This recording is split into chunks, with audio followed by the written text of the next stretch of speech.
আসসালামু আলাইকুম এভরিওয়ান, কী অবস্থা সবার? আশা করি সবাই ভালো আছেন। আজকে আমি আপনাদের জন্য নিয়ে এলাম ঈদ আয়োজনের একটি ডেজার্ট। আমি আজকে বানাবো গাজরের একটি ডেজার্ট। আপনারা চাইলে সবাই ট্রাই করে দেখতে পারেন। প্রথমে আমি কড়াইয়ে দিয়ে দিচ্ছি ঘি। এরপর আমি দিয়ে দিব 2টা এলাচ, একটি লং, একটি দারচিনি। এরপর দিয়ে দিব আমি গ্রেট করে রাখা গাজর।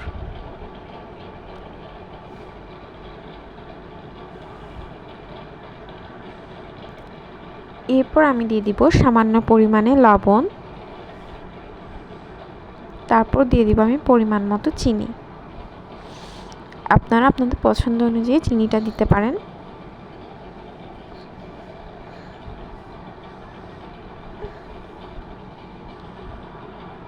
এরপর আমি গাজরটা ভালো করে কষিয়ে নিচ্ছি।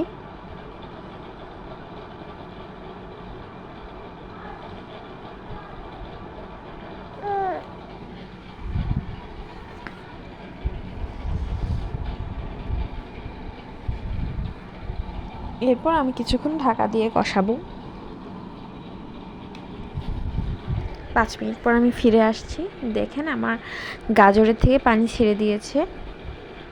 আমি আবার কিছুক্ষণ নেড়ে আবার ঢাকনা দিয়ে রান্না করব।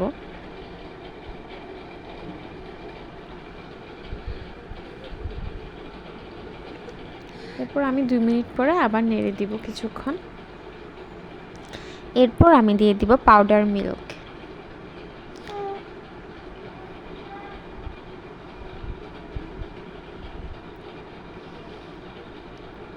পাউডার মিল্কটা দিয়ে আমি আরেকটু ভালো করে নেড়ে নিচ্ছি। এরপর আমি এখানে দিয়ে দিব 1 চামচ পরিমাণ কনডেন্স মিল্ক। আপনারা চাইলে কনডেন্স মিল্কটা ইউজ করতেও পারেন, আবার স্কিপও করতে পারেন, সমস্যা নেই। আমার কাছে ছিল দেখে আমি কনডেন্স মিল্কটা ইউজ করছি।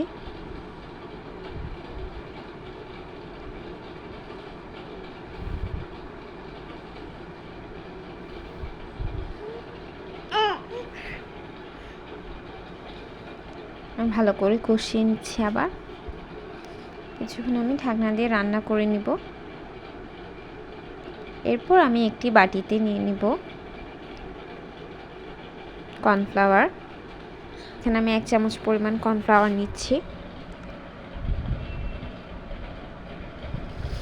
এরপর দিয়ে দিব পাউডার মিল্ক।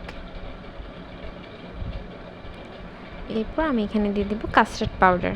কাস্টার্ড পাউডার আমি 1 চামচ পরিমাণ নিয়েছি, আর 2 চামচ পরিমাণ পাউডার মিল্ক দিয়েছি। দিয়ে আমি একটু পানি দিয়ে একটা মিশ্রণ তৈরি করে নেব ঘন করে।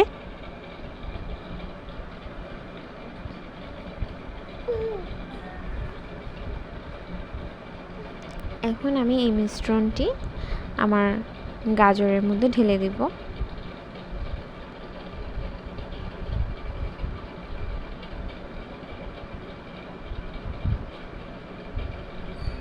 এরপর আমি এখানে দিয়ে দিব পানি। আমি 2 কাপের মতো পানি দিয়েছি। এখন আমি এখানে 1 কাপের মতো আবার গরুর দুধ ইউজ করব।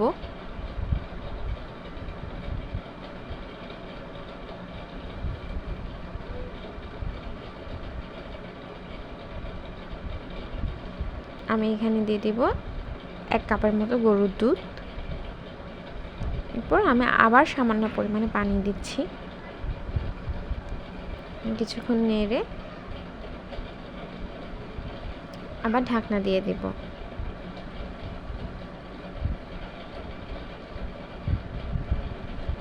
বলক আসা পর্যন্ত ওয়েট করব। আমার গাজরের মধ্যে বলক চলে এসেছে। এখন আমি নামানোর আগে দিয়ে দেব 1 চামচ পরিমাণ ঘি।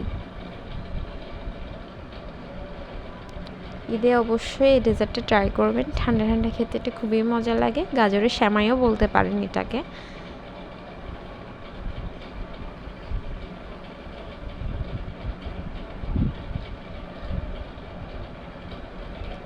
প্লিজ ভালো লাগলে আমার চ্যানেলটি সাবস্ক্রাইব করবেন, আমার চ্যানেলে লাইক দিবেন, আমাকে ফলো দিবেন। Thank you.